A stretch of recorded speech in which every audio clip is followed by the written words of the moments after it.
시청자 여러분 안녕하십니까? 헬로티비 뉴스입니다. 13일 부천 제2시장 차량 돌진 사고로 2명이 목숨을 잃고 19명이 크게 다쳤습니다. 경찰과 지자체는 원인 규명과 피해 수습에 나섰는데요.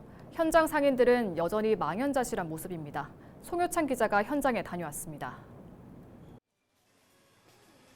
하루가 지난 14일 오전, 시장엔 여전히 여파가 남아 있습니다. 차량 돌진 사고로 인해 파손된 조리용 기계나 가판대가 그대로 방치돼 있고 휘어진 자전거도 보입니다. 그래도 상인들은 현장을 수습하며 영업을 시작했습니다. 특히 이제 우리 시장을 이용하시는 고객들이 피해를 받고 이게 좀 마음이 아팠어요. 한 대략 자세한 건 모르겠고 한 대략 한 1,500만 원 정도 좀 피해액이 예상됩니다. 저는 뭐 다른 건 필요 없고 그냥 어쨌든 물건 망가진 거 그것만 그냥 100% 보상만 되면 더 이상은 바랄 게 없어요. 평소처럼 시장에는 많은 이들이 장을 보러 나와 있고 상인들도 일상 회복을 위해 노력 중입니다. 하지만 여전히 일부 차량과 오토바이가 이곳을 지나기도 했습니다. 부천 원정동 제1시장에서 차량 돌진 사고가 발생한 건 지난 13일 오전 10시 55분쯤. 당시 CCTV를 보면 이 트럭은 돌진하는 동안에도 전혀 제동이 되지 않는 모습입니다. 이 사고로 70대 여성 2명이 숨졌고 19명이 다쳤습니다.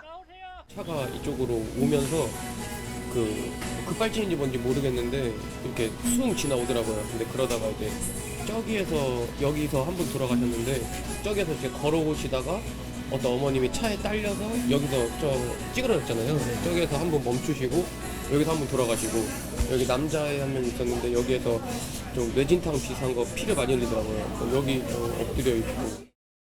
상인들은 이날의 아픔을 잊을 수 없다고 말합니다. 특히 다시는 이런 사고가 발생하지 않도록 부천시와 정부에서 나서주길 바라고 있습니다. 근데 대책을 세운다고 해서 그게 별다른 효과가 있을까 싶기는 해요. 네. 차가 못 들어오게 하는데도 그것도 이제 어쨌든 소상공인들이잖아요. 시장에 장사하시는 분들은. 그러니까 많이 신경을 더 써주셨으면 좋겠어요.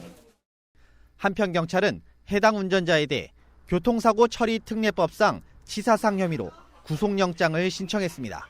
헬로티비 뉴스 송유창입니다.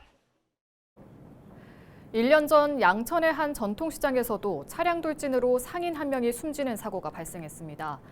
이처럼 전통시장 차량 사고가 해마다 발생하고 있는데 안전대책은 크게 달라지지 않고 있습니다. 김우 기자의 보도입니다.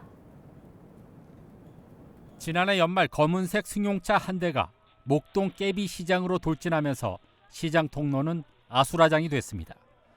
사고 발생 1년 후 현장을 다시 찾아봤습니다. 좁은 시장 골목으로 차량이 수시로 드나듭니다. 장을 보러 온 시민들과 차량이 뒤섞이면서 불안한 통행이 이어집니다. 보행 공간과 차량 공간은 사실상 구분이 없습니다. 1년 전 차량 사고로 동료를 보낸 상인들은 최근 부천 전통시장 차량 돌진 사고를 보면서 걱정이 앞섭니다.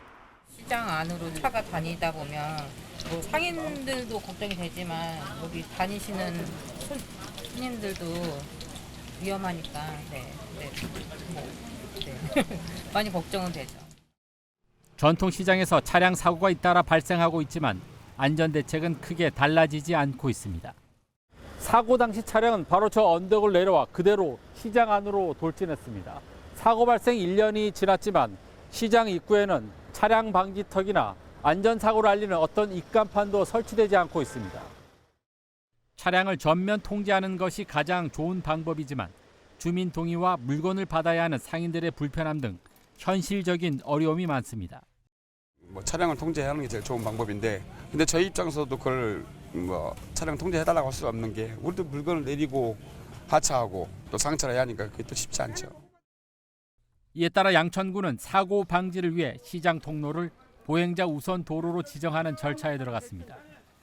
차량 사고를 막을 수 있는 근본적인 대책은 아니지만 이마저도 사고 발생 1년이 다 되도록 감감무소식입니다.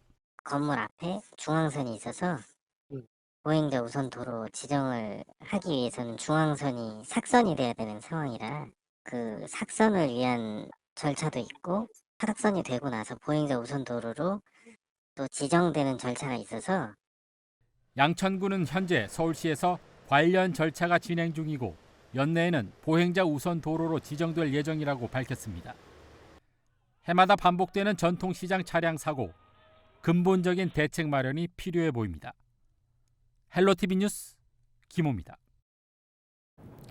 최근 공무원을 사칭한 사기가 잇따르면서 은평구가 주민들의 각별한 주의를 당부했습니다. 은평구는 재직 중인 공무원의 실명을 거론하며 공무원인 것처럼 속이고 물품 구매 계약을 미끼로 선입금을 요구하는 사기 시도가 발생했다고 밝혔습니다. 구는 관내 업체들에게 선입금 요구와 관련한 모든 전화는 반드시 구청 대표 번호를 통해 사실 여부를 확인해달라고 당부했습니다. 서울시의 부실한 감독이 한강버스 사업 전반에 문제를 키웠다는 지적이 서울시 의회에서 제기됐습니다. 서울시의회는 미래 한강본부를 대상으로 한 행정사무감사에서 한강버스 사업의 구조적 문제를 집중 비판했습니다. 시의회는 한강이 조수간만의 차가 크고 강한 와류가 발생하는 얕은 내수면임에도 불구하고 한강버스가 바다용 설계로 제작된 점을 문제로 지적했습니다. 또 아웃보드 스크류 방식의 추진 시스템이 로프 등 이물질에 쉽게 감겨 사고를 반복적으로 일으킬 수 있다며 근본적인 문제 해결을 촉구했습니다. 김민석 국무총리가 13일 은평구 자립준비 청년 카페 에피소드를 방문했습니다. 이날 현장에는 김미경 은평구청장, 박주민, 김우영 국회의원 등이 함께했습니다. 자립준비 청년들을 만난 김 총리는 자립준비 청년들이 사회 구성원으로서 안정적으로 자리 잡을 수 있도록 정부와 지역사회가 함께 노력해야 한다며 이번 카페와 같은 모델이 확산될 수 있도록 정부 차원에서 뒷받침하겠다고 말했습니다. 자립준비 청년은 가정위탁이나 아동양육시설 등에서 보호를 받은 뒤 만 18세가 돼 보호가 종료되면 홀로서기에 나서는 청년을 말합니다. 진관동 구파발천 인근에 조성된 자립준비 청년 카페 에피소드는 은평구가 자립준비 청년이 일경험을 쌓으며 안정적으로 사회에 정착할 수 있도록 마련한 공간입니다.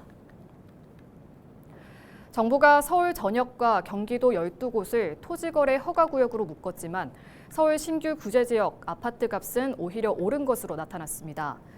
부동산 플랫폼 집토스는 11호 부동산 대책 이후 한 달 거래를 분석한 결과 강남 3구를 제외한 서울 신규 규제지역 평균 매매가가 1.6% 상승하고 경기도 규제지역도 1.2% 올랐다고 밝혔습니다.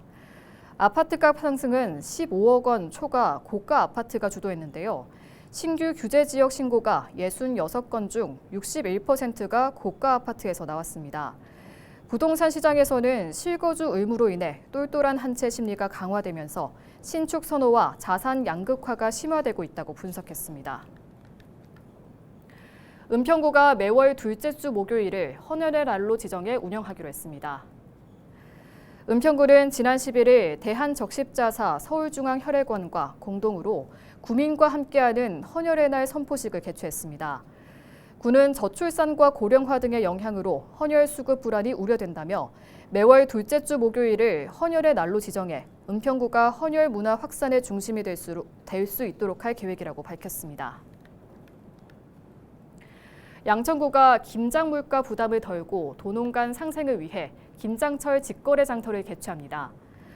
오는 20일과 21일 이틀간 양천공원에서 열리는 직거래 장터는 전국 29개 지자체 43개 우수업체가 참여합니다. 장터에서는 지역 특산 김치와 젓갈, 절임 배추와 고춧가루 등 140개 품목이 선보입니다. 양천구는 구매 고객을 위해 당일 무료 배송 서비스를 실시하고 공영주차장 1시간 무료 주차권을 제공합니다.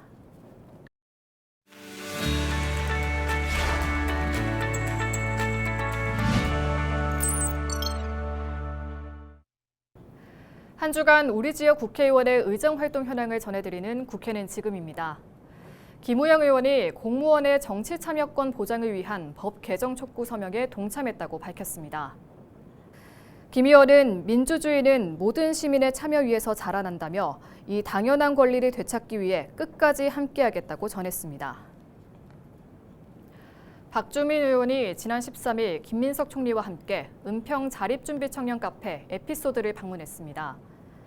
박 의원은 청년들의 첫 주거를 안정적으로 마련할 수 있도록 공공임대, 지원주택을 확충하고 금융, 법률, 정서 지원이 한자리에서 이뤄지는 통합 지원 체계를 확대해 나가겠다고 밝혔습니다. 특히 자립 이후 복지 사각지대에 놓이지 않도록 사례 관리를 강화하고 자립준비 청년 카페 에피소드와 같은 거점 공간이 확산될 수 있도록 제도적으로 뒷받침하겠다고 강조했습니다. 지금까지 국회는 지금이었습니다.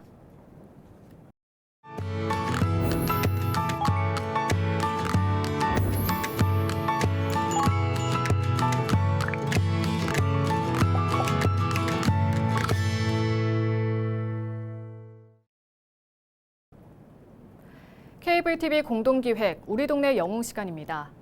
포항 사과 주산지인 기북면도 갈수록 인구가 줄면서 소멸 위기에 있는 곳입니다. 그런 산골 마을에 농촌에서 살아보기 프로그램이 운영되면서 변화가 일고 있는데요. 이를 주도하는 특별한 모녀의 이야기를 소개합니다. KTHCN 공희철 기자입니다. 포항 사과 주산지이기도 한 마을. 이곳에 정착한 모녀의 하루는 텃밭 일가로 시작합니다. 예정을 쏟은 작물들이 하루하루 커가고 수확하는 기쁨은 말로 표현하기 어렵습니다. 대학 졸업 후 엄마를 따라 귀농한 20대 딸 최소윤 씨도 제법 농부의 모습을 갖췄습니다. 그녀의 또 하나의 임무는 기북면을 알리는 겁니다. 지난해부터 엄마와 함께 농촌에서 살아보기 프로그램을 맡으며 감각적인 SNS 영상까지 제작해 기북면의 매력을 전파합니다. 바쁜 하루로 지루할 틈이 없습니다. 막상 오면은 놀 게 없으면 안 되잖아요. 근데 청년분들이 이렇게 오셔가지고 뭐 체험 농장이라든지 카페라든지 식당이라든지 그런 거를 많이 열고 있으면은 기북 안에서도 놀 수도 있게 이렇게 하루 코스로 이렇게 놀 수 있겠네라는 거를 가지게 된다면은 좀 기북이 관광 쪽으로 활성화가 많이 되지 않을까 싶습니다. 농촌에서 살아보기 프로그램 운영 2년 차. 30여 명의 타 지역민이 기북을 찾았고 실제 포항으로 귀농 기촌을 돕는 공간으로 자리 잡았습니다. 살아보기 기간 동안에는 사람이 거주하시니까 밤에 불도 들어오고 이제 이렇게 마을의 어르신들도 지나다니면서 이렇게 유모차 밀고 가시면서 인사도 하시고 이래가 마을 어르신들이 좀 많이 이렇게 활기가 된다 그래야 되나 그래요. 이 대표는 농부가 벼를 심고 수확을 하듯 소멸 위기에 직면한 기북면에 다시 사람들이 옹기종기 모여 살아갈 수 있는 씨앗을 심고 싶습니다. 저희 책에도 보면 이게 사진 한 장에 동네 애들이 이렇게 소복이 나왔는 사진이 있어요. 근데 지금은 이 동네 애기가 없어요. 근데 앞으로는 우리 마을에 더 많은 사람이 들어와서 이렇게 청년들이 들어와서 애기도 많이 낳고 예전처럼 저녁 때 되면 누구야 밥 먹으러 와 이러고 이 집 저 집에서 막 부르는 소리가 들렸으면 좋겠어요. 고령화와 청년층 유출로 이 마을도 빈집이 늘어가고 있지만 이들 모녀는 희망을 버리지 않습니다.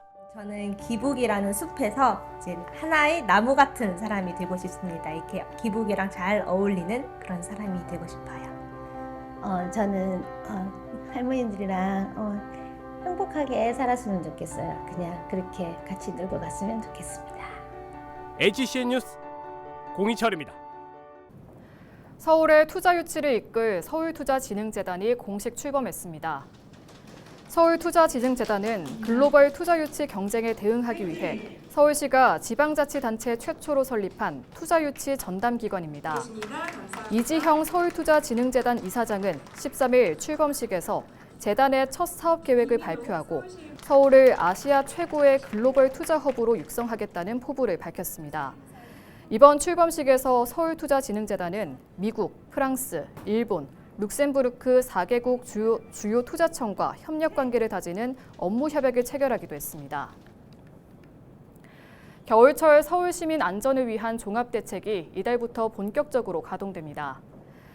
서울시설공단은 제설과 한파, 안전, 생활 4개 분야를 중심으로 종합대책을 마련했습니다.